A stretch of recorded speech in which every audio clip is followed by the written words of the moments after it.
श्री स्वयनुस्तुभ्यम। हर हर महादेव। आप सबको पता है कि कल है 21 मार्च, शीतला सप्तमी का बहुत ही विशेष सा दिन, और उसके अगले दिन यानी कि 22 मार्च को पड़ रही है शीतला सप्तमी की अष्टमी। और कल और परसों बासोड़ा का बहुत ही विशेष दिन है। इस दिन आपको नीम की पत्ती का ये उपाय जरूर करना चाहिए।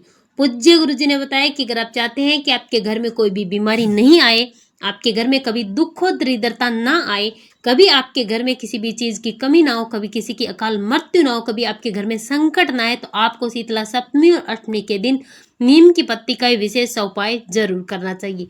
अगर आपके घर में कोई भी व्यक्ति रोगी है, बहुत बड़ा रोग है या फिर कोई छोटा सा रोग है या नहीं है, फिर भी आपको ये नीम की पत्ती का उपाय जरूर करना चाहिए। पूज्य गुरु जी ने बताया कि अगर आप इस उपाय को करते हैं तो कोई भी व्यक्ति कितनी भी बड़ी बीमारी से ग्रसित क्यों ना हो, उसे मात्र 3 दिन में आराम मिलता है। और अगर आप इस उपाय को करते हैं तो आपके घर में कभी रोग नहीं आता। पूज्य गुरुदेव जी की कथा से सुन करके समझ करके आपको समझाने का पूरा प्रयास करूंगा, परंतु उससे पहले अगर आप भी महादेव के सच्चे भक्त हैं, महादेव की कृपा प्राप्त करना चाहते हैं, तो चैनल को सब्सक्राइब करके कमेंट बॉक्स में हर हर महादेव जरूर लिखें। शीतला माँ आरोग्य प्रदान करने वाली होती हैं। माँ शीतला को रोगों से मुक्ति के लिए पूजा जाता है। माँ के 4 हाथों में, एक हाथ में सूप, भारी, खड़ग और नीम की पत्तियां धारण की हुए। अगर आप नीम की पत्ती का उपाय करते हैं तो आपके जीवन में कभी भी रोग नहीं आते, और कभी भी आपके घर में किसी भी व्यक्ति की रोग से मृत्यु नहीं होती, और रोग में आपके घर का पैसा खर्च नहीं होता। आज की वीडियो में हम आपको नीम की पत्ती और कलश का एक विशेष अचूक उपाय बताने वाले हैं, जो आपको जरूर करना है, चूकना नहीं है। पूज्य गुरु जी ने बताया कि ये उपाय आपको जरूर करना चाहिए। अगर रोगी है आपके घर में कोई व्यक्ति तो भी करना, और अगर कोई व्यक्ति रोगी नहीं है फिर भी आपको इस उपाय को करना है, ताकि आपके घर में कभी कोई रोग ना आए और माँ शीतला की शीतलता से आपके घर में हमेशा शीतलता बनी रहे। इस उपाय को करने से आपके घर के ग्रह दोष भी दूर होंगे, नकारात्मक शक्तियां भी दूर होगी, आपके घर में संकट नहीं आएगा, न कभी धन धान्य की कमी होगी। तो इस उपाय के लिए आपको करना क्या है? सबसे पहले आपको 3 से 4 या 5 पत्तियां नीम के पेड़ की लेकर आनी है। लेकिन लेनी कब है?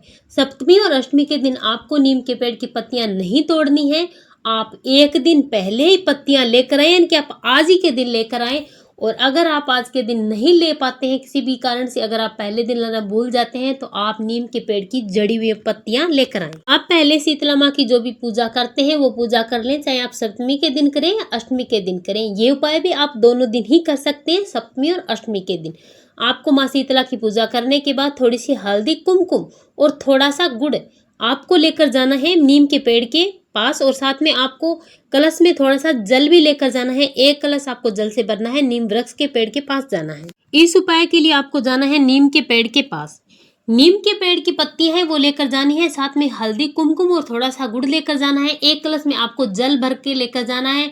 नीम के पेड़ के पास जा करके आपको हल्दी और कुमकुम से तिलक करना है। तिलक करने के बाद आपको गुड़ समर्पित करना है। इसके बाद आप अपने साथ जो कलश लेकर आए उसमें आपको जो पत्तियां आपके पास है नीम की, वो पत्तियां इसमें आपको डालनी है, जो आपको घर से लेकर के जानी है। और अगर आप पहले नहीं लेकर गए हैं तो आप नीम के पेड़ की जो जड़ी हुई पत्ती हैं उनको आप ले लें, और इस कलश को लेकर के आपको नीम के पेड़ की 7 परिक्रमा करनी है। परिक्रमा करते इसमें आपको ओम श्रीम शीतलाय नमः, ओम श्रीम शीतलाय नमः मंत्र का जाप करना है। इस मंत्र का कम से कम 11 बार आप जाप करें। आप चाहे तो 21, 51 ज्यादा बार भी आप जाप कर सकते हैं। 7 परिक्रमा आपको करनी है, और परिक्रमा करने के बाद इस कलश को लेकर के आपको अपने घर आ जाना है। घर में प्रवेश करते इसमें आपको अपने घर के मुख्य द्वार पर जो आप कलश लेकर आए हैं नीम वाला, उससे आपको थोड़ा सा छिड़काव करना है। इसके बाद आपको अपने पूरे घर में इस जल का छिड़काव करना है, और अपने घर के जो भी सदस्य हैं सभी सदस्यों पर भी आपको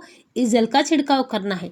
जल का छिड़काव करते इसमें आपको माँ शीतला से प्रार्थना करनी है कि मेरे घर में जो भी रोग है, नेगेटिव एनर्जी है, दुख है, दरिद्रता है, संकट है, कलह क्लेश है, जो भी व्याधि है वो सारी दूर होनी चाहिए, सारे रोग समाप्त होने चाहिए।